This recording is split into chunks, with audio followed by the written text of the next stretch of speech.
the Warwick homicide from 1989 has been made. I'd like to first thank all the members of law enforcement who worked on this case throughout the years. Special thanks to the Warwick Police Department, the Massachusetts State Police Detective Unit, and the Massachusetts State Police Crime Lab. I'd like to acknowledge individuals who are here today who have been pivotal in our investigation. With the Mass State Police Detective Unit, Captain Jeffrey Cahill, and Trooper Paul Margay, our lead investigator. Thanks again, Paul. From the Mass State Police, Captain James Penniman, Lieutenant John Del Molino, Sergeant Lenny Crossman, and Sergeant Blake Gilmore. These are individuals that were working on this case going back many years, and your dedication is greatly appreciated. Also, with the Warwick Police Department, Chief David Shoemaker and the retired Chief Brian Peters.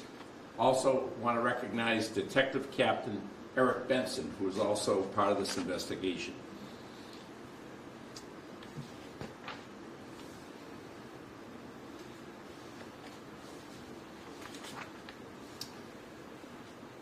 We're all very appreciative of the dedication, the hard work, and the perseverance in this case. Seeking justice for the unknown victim has been their driving force from day one. Both myself and First Assistant District Attorney Steve Gagne would like to provide an overview of the investigation that began with the discovery of human remains in Warwick in 1989 and the recent breakthrough that led us here today. This case began on June 24th, 1989, when a passing motorist discovered what appeared to be human remains not far from the roadway of Route 78 in Warwick, Mass. Warwick is a small town in Franklin County that borders Vermont with a population of less than 1,000. The remains were found a mile and a half south of the New Hampshire border and about the same distance north of the entrance to the Mount Gray State Forest.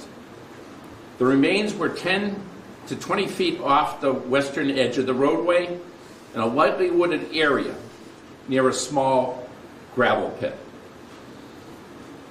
Local and state police responded to the scene, documented the scene with photography, and collected the remains.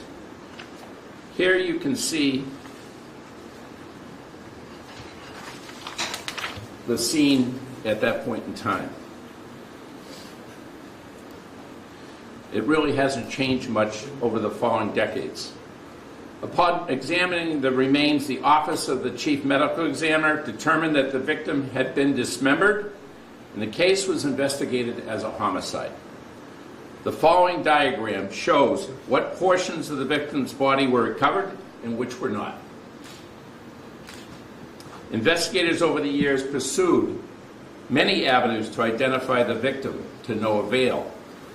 A thumb print recovered during the autopsy was uploaded to and compared against the National Criminal Justice Database, which yielded no match. Missing persons reports were reviewed.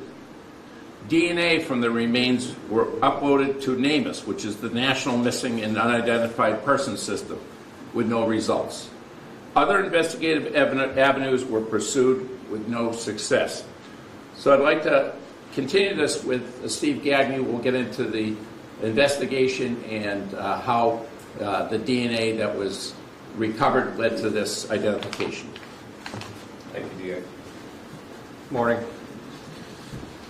In any homicide investigation, the identity of the victim is square one. From there, investigators can determine who the victim's circle of family, friends, and co-workers were and attempt to retrace their last known steps and contacts. In this case, investigators were hampered from the start in their efforts to solve this homicide without an identification of the victim. Ultimately, advances in forensic science, and in particular forensic genetic genealogy, provided a new source of hope for identifying the victim in this case.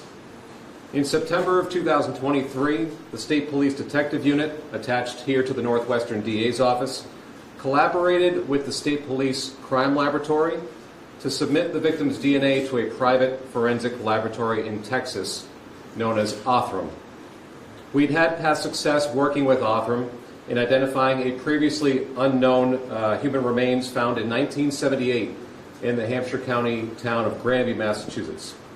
With Othram's help, we were able to identify those remains as belonging to Patricia Tucker and breathe new life into an investigation that had been dormant for decades. As in that case, the hope with this case in Warwick was that with Othram's cutting-edge technology, we could locate one or more living relatives of the victim by comparing her DNA profile to various genealogy databases. In early 2024, Othram provided us with a limited family tree and a potential identification of the Warwick victim. Here you see a redacted example of the type of family diagram and tree that we received from Othram, giving us on the left the potential unidentified human remains and some potential relatives that we should try to locate and obtain DNA samples from. Armed with this new lead, investigators located and spoke with several living relatives of the victims, and through another round of DNA testing, Othram was able to confirm the victim's identity. We now know, nearly 35 years after her remains were found along Route 78, that the victim in this unsolved homicide was born in 1924 by the name of Constance Holminski, who at the time of her death was known by her married name, Constance Basignani. She was born in Hawaii in 1924, and at the time of her death, she was living with her second husband, William Basignani, in Woonsocket, Rhode Island, and the couple had previously lived in the Franklin, Massachusetts area. In speaking with Constance's grandchildren, investigators learned that she was last seen or heard alive around Memorial Day weekend in 1989.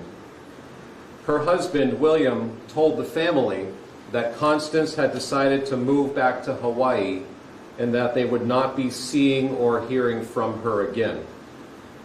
Investigators were unable to locate any shred of evidence that Constance, in fact, ever moved back to Hawaii. And family members report having no contact with Constance since that time. Other than her husband's cryptic and apparently untrue statement that she had moved to Hawaii, investigators at this time do not currently have sufficient evidence to officially name anyone as a suspect in Constance's murder, although it's fair to say that her deceased husband, William, who died in 1993, is a person of interest. At the time of her disappearance, as I said, Constance was living with her husband, William, in Woonsocket, Rhode Island. Investigators have yet to determine what reason her killer would have had to dispose of her remains in Warwick, which is about an hour and a half and approximately 80 miles from Woonsocket. We've also been able, in speaking with her family, to patch together some of Constance's significant life events. As I said, we know she was born in 1924 in Hawaii, and here's a picture of her when she was approximately in her 20s or 30s. She was married and divorced in the 1940s, and in 1945 married William Basignani.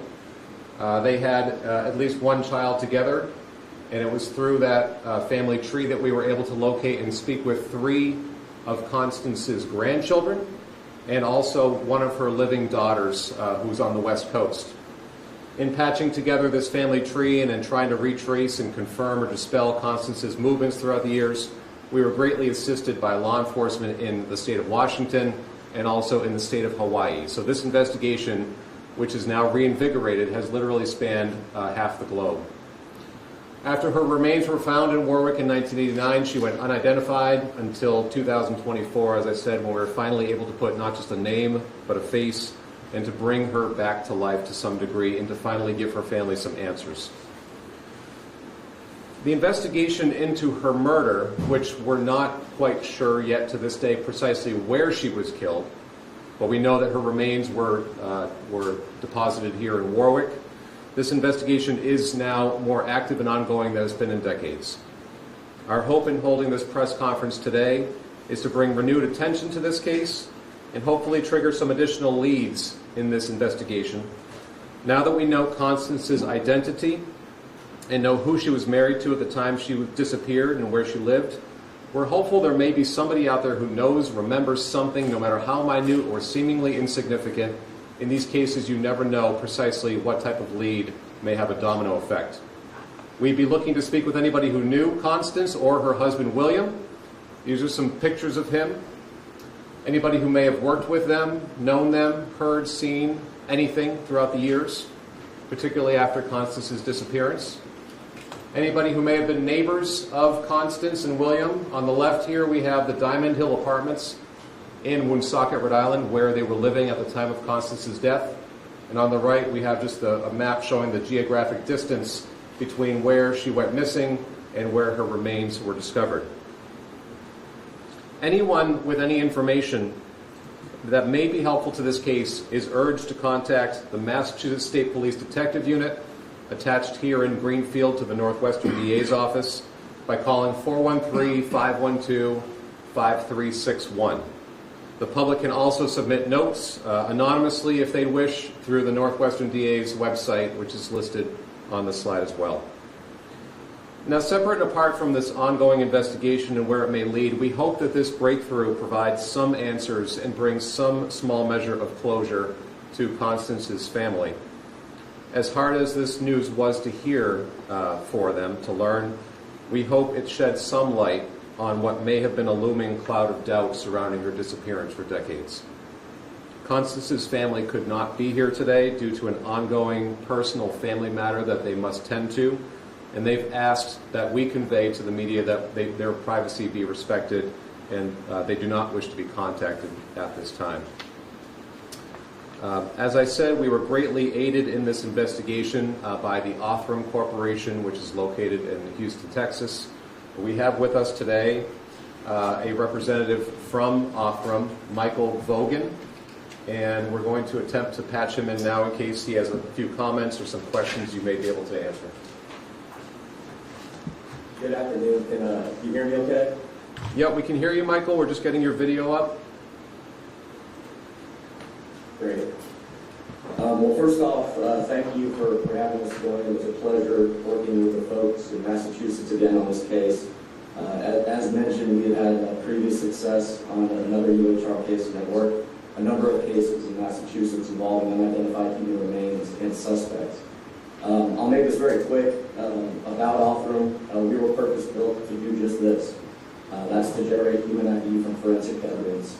And we work with very difficult evidence types, very low quantities of DNA, oftentimes heavily contaminated, often mixtures.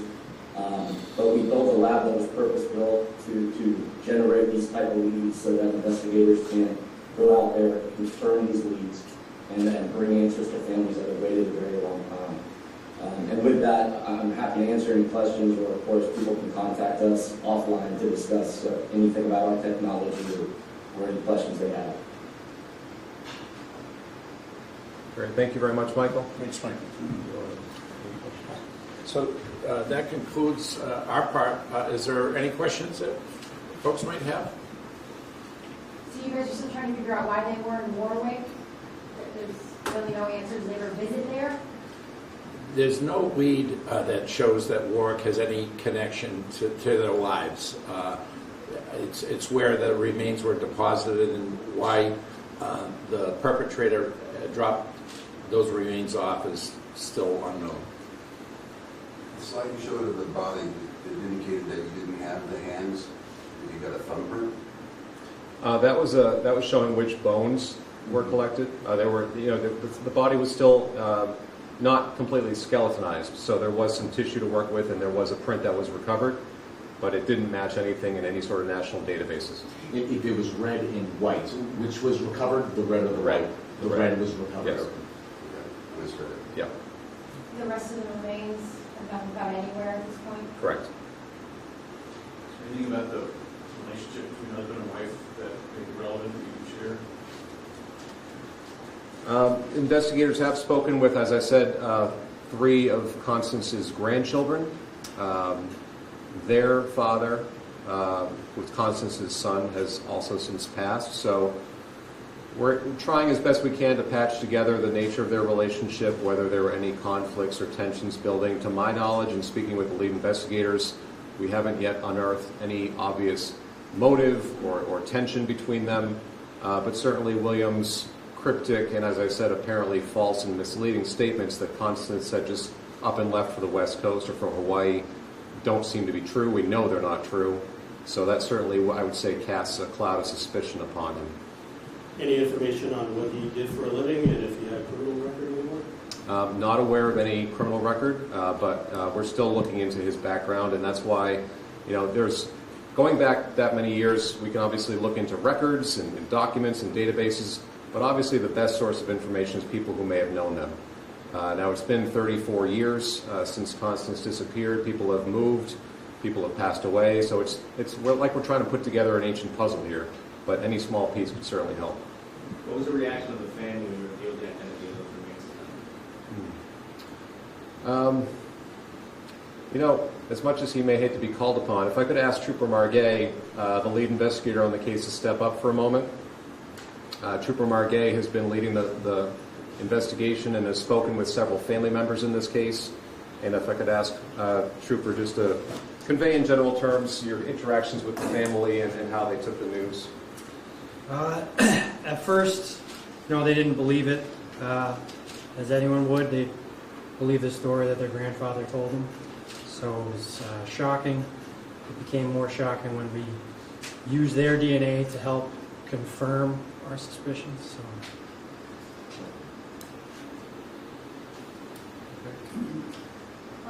Is this a relief to the town of Warwick? Well, Chief Shoemaker, come on up. You're on the spot now. And Chief Peters, come on up. Yeah. So we have the current chief of Warwick, Dave Shoemaker, and retired chief Brian Peters, who was the chief at the time. You were there on the front lines, so share with us how this feels to you. Well, it's a big relief. We've never had anything like this happen in town, and hopefully never will. So, but the DA told us it was still 0 as far as murder rate because it didn't happen in Warwick. So we're happy. Can you talk about the reaction? What it was like at the time when these were found? What was the response of you and the police department in the town to have this? It was a big shock. It was a Sunday afternoon, if I remember right, and we showed up at a scene, and there were some arms and legs. So yeah, it was shocking for sure.